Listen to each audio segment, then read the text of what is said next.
बिस्मिल्लाहिर्रहमानिर्रहीम, अस्सलाम वालेकुम नाजरीन।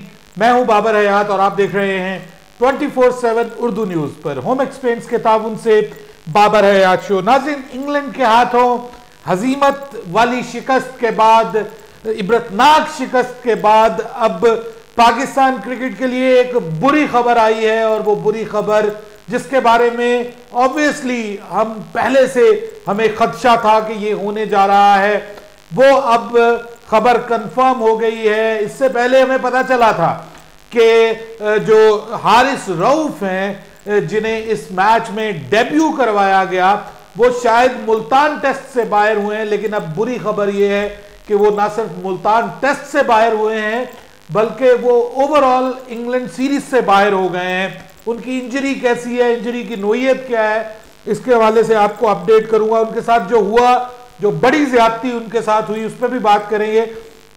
फिर बात करेंगे कि हारिस रऊफ की रिप्लेसमेंट कौन बनने जा रहा है।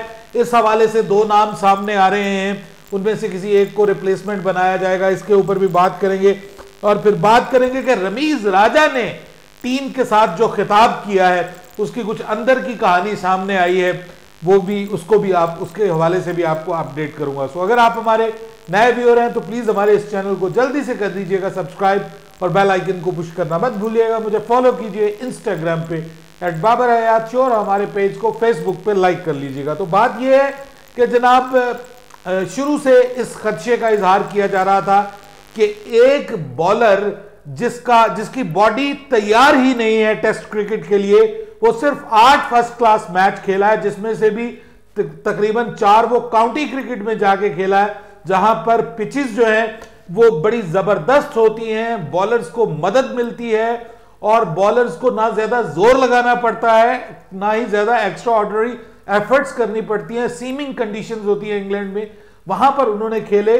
तो उसके बाद उनको अचानक शाहीन शाह अफरीदी की जगह टीम में शामिल करने पर उस वक्त भी सवालात उठ रहे थे कि आप हारिस रऊफ को डेब्यू करवा रहे हैं। उसने अभी तक मिला के लिमिटेड ओवर्स में, जैसे शोएब मलिक ने कहा था कि लिमिटेड ओवर्स में उसने 300 ओवर नहीं किए होंगे लिमिटेड ओवर क्रिकेट में, और आप उसको जो है वो 300 ओवर का टेस्ट मैच खिलवाने जा रहे हैं। सो ये एक बड़ी, जो जिसको आप कह लें कि बहुत बड़ी एक रिस्क था, एक बहुत बड़ा रिस्क था जो पाकिस्तान क्रिकेट ने लिया, और अब वो रिस्क जो है वो हमारे गले पड़ गया। सिर्फ एक इनिंग्स में हारिस रऊफ ने बॉलिंग करवाई है और उसके बाद वो दूसरी इनिंग्स में बॉलिंग के लिए अवेलेबल नहीं हुए।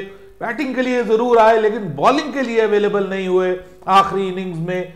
और उसके बाद अब ये कंफर्म कर दिया है पाकिस्तान क्रिकेट बोर्ड ने कि Haris Rauf is out of Pakistan England series, यानी अगले दोनों टेस्ट मैचेस में हारिस रऊफ अवेलेबल नहीं होंगे। उनके जो राइट लेग है उसके अंदर ग्रेड 2 का स्ट्रेन है, यानी दूसरे दर्जे की उनको इंजरी हुई है, जो कि खासी परेशान कुन है एक बंदे के लिए कि जिसका कैरियर जो है वो दांव पे लग सकता है। ये उस वक्त भी बात की जा रही थी व्यूअर्स कि एक बंदा जो आपके T20 का मेजर वेपन है, जो आपके लिए ODI का मेजर वेपन है, और आगे जो है वो वर्ल्ड कप आ रहा है, आप इससे पहले शाहीन शाह अफरीदी को अनफिट करवा बैठे हैं अपनी नाअहली की वजह से। अब आप इसको भी अनफिट करवाने के ऊपर तुले हुए हैं। तो वही हुआ, अब वो अनफिट हो गया और आई एम नॉट श्योर कि कब उसकी वापसी होगी। हमारी दिली नेक तमन्नाएं हारिस रऊफ के साथ है कि अल्लाह करे वो जल्दी ठीक हो और दोबारा क्रिकेट में आए। लेकिन उन लोगों का क्या किया जाए, उन लोगों का क्या किया जाए जो ये डिसीजंस करते हैं और विदाउट एनी लॉजिक ये डिसीजंस करते हैं। सारी दुनिया को पता होता है, पता नहीं होता तो हमारे डिसीजन मेकर्स को पता नहीं होता। वो जब तक कोई इस किस्म की हरकत ना हो जाए उस वक्त तक वो फैसला नहीं करते। शाहीन शाह अफरीदी के लिए कितना कहा जाता था कि उसको रेस्ट दें, उसको रेस्ट दें, तो जवाब आता था कि उसने क्रिकेट ही कितनी खेली है जो हम उसको रेस्ट दें, वो कितनी क्रिकेट उसको खेलने को मिलती है जो हम उसको रेस्ट दें। और अब शाहीन शाह अफरीदी, आपके लिए दुआ कीजिए कि वो नेक्स्ट वर्ल्ड कप के लिए आपके लिए अवेलेबल हो जाएं, क्योंकि जो राइट नाउ खबरें आ रही हैं वो तो यही आ रही हैं कि वो अप्रैल तक भी अवेलेबल नहीं होंगे, उनकी जो इंजरी जिस नोयत की है। अब हारिस रऊफ जो है वो लाहौर पहुंच गए हैं और वो वहां जाकर अब रिहैबिलिटेशन का अपना प्रोसेस जो है वो स्टार्ट करेंगे। सो एक और खिलाड़ी रिहैब में चला गया है।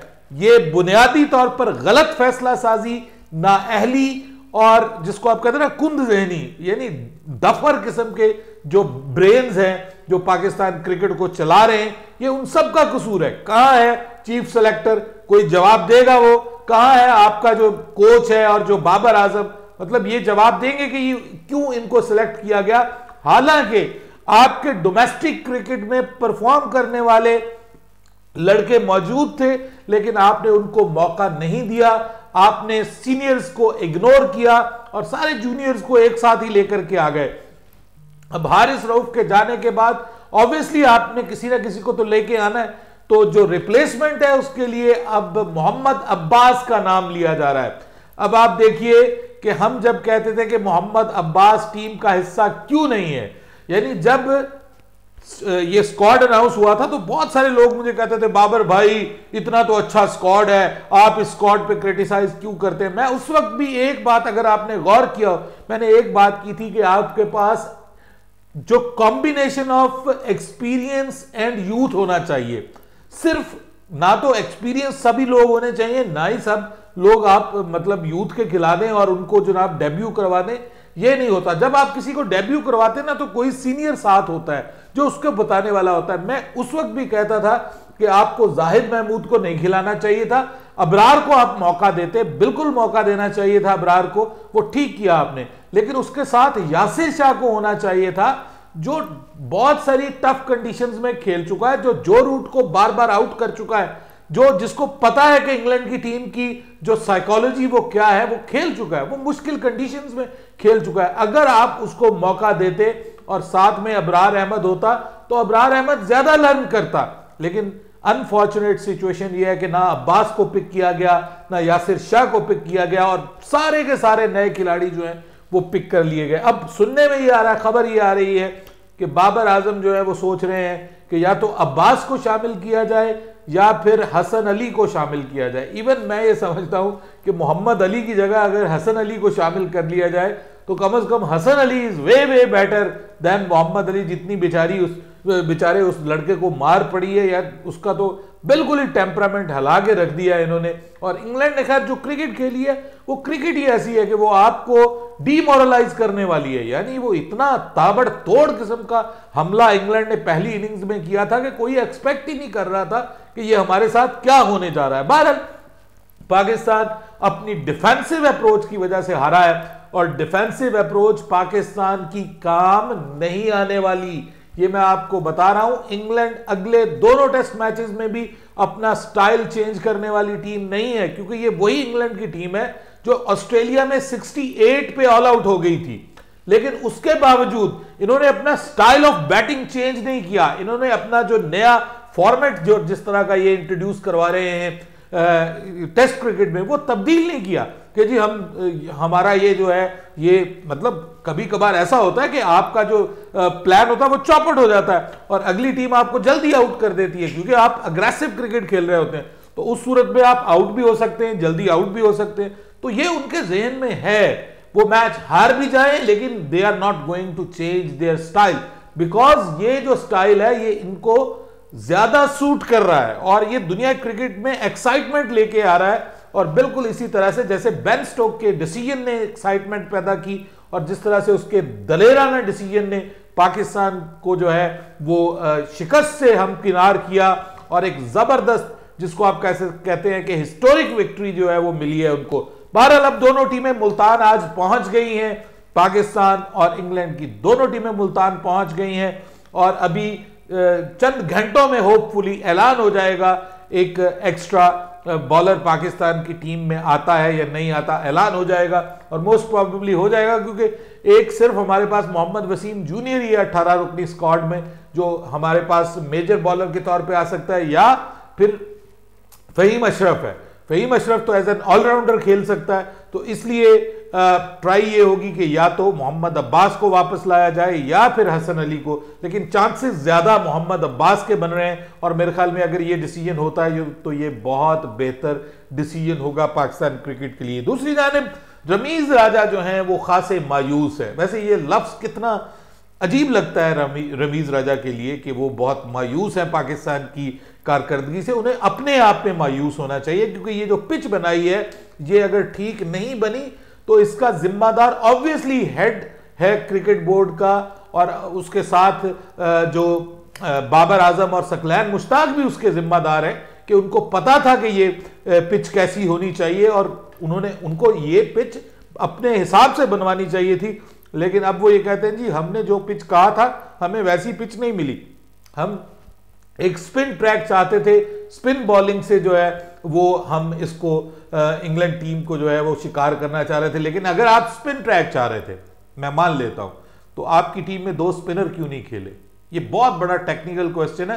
क्रिकेट समझने वाले जो है वो इसको समझ जाएंगे इस बात से कि भाइयों ये शुरू से ही डिफेंसिव फ्रेम ऑफ माइंड में थे और ये इस मैच को ड्रॉ करना चाहते थे, जीतने के लिए उतरे ही नहीं। जबकि दूसरी जानिब जो है वो इंग्लैंड की टीम ये मैच पहले दिन से जीतने के लिए उतरी थी और उन्होंने जीत के दिखा दिया, दुनिया को दिखा दिया कि मैच कैसे जीता जाता है। और रावलपिंडी में ये जो टेस्ट मैच हुआ है ये पाकिस्तान के लिए आई ओपनर है। अब रमीज राजा ये कह रहे हैं कि मुल्तान में जो है वो आप जाकर पकड़ें इनको, मुल्तान में इनको शिकस्त दें, इनसे ज्यादा अग्रेसिव क्रिकेट खेलें। लेकिन कैसे खेलें जी? हमारे तो यूसुफ साहब, सकलैन साहब ये कहते हैं हम अपने स्टाइल में क्रिकेट खेलेंगे। आप कह रहे हैं, रमीज राजा कह रहे हैं कि इंग्लैंड से एक हाथ आगे आपको अग्रेशन दिखाना पड़ेगा अगर आपने इंग्लैंड को शिकस्त देनी है। तो ये इस टेस्ट मैच में आपको याद नहीं था जब आप सुबह पहले सेशन में टिक टिक टिक टिक करते रहे, आप ब्लॉक करते रहे आप फास्ट बॉलर्स को, और पूरे 1 घंटे में आपने 10 से 12 रन बनाए। उस वक्त आपको नहीं पता था कि आपने आज का ये मैच जो है अगर जीतना है तो आपको अग्रेसिव खेलना पड़ेगा और इस वक्त खेलना पड़ेगा, क्योंकि उसके बाद जब बॉल पुरानी हो जाएगी तो इस ग्राउंड पे रिवर्स स्विंग होगी और बैटिंग करना मुश्किल हो जाएगी। लेकिन ऐसा नहीं किया गया। तो इसका मतलब यह है कि पाकिस्तानी टीम जीत के लिए जाना ही नहीं चाहती थी। पाकिस्तानी टीम का जो माइंडसेट था वो था ही डिफेंसिव स्टार्ट से, और पाकिस्तानी टीम इस मैच को ड्रा ही करना चाह रही थी। अब मुल्तान में पहुंचे हुए हैं सारे, पहले से पहुंच गए। मोहम्मद यूसुफ इतवार वाले दिन से मुल्तान पहुंचे हुए हैं, क्यूरेटर्स भी वहां पे पहुंचे हुए हैं। अब पता नहीं मुल्तान की पिच में से क्या ये निकालेंगे और क्या बनाएंगे उसकी पिच को। लेकिन जितने समझदार जो लोग लग रहे हैं ना, मुझे लगता है मुल्तान की पिच भी जो है ना वो भी हमारे गले पड़ जाएगी। वो या तो बिल्कुल इससे अपोजिट हो जाएगी कि वहां पर बैटिंग करना ही मुश्किल हो जाएगी, और वहां पर भी अगर टॉस हमारे हक में ना गया तो वो मैच भी हमारे लिए मुश्किल हो सकता है। अब देखना यह है कि मुल्तान टेस्ट में पाकिस्तान क्या एक प्रॉपर प्लेइंग 11 के साथ मैदान में उतरेगा, या पाकिस्तान वही 7 बल्लेबाजों के साथ फिर मैदान में उतरेगा। इसके ऊपर सवाल जरूर बनता है। अपनी राय दीजिएगा कमेंट सेक्शन में। बाबर हयात को इजाजत दीजिएगा। अल्लाह हाफिज।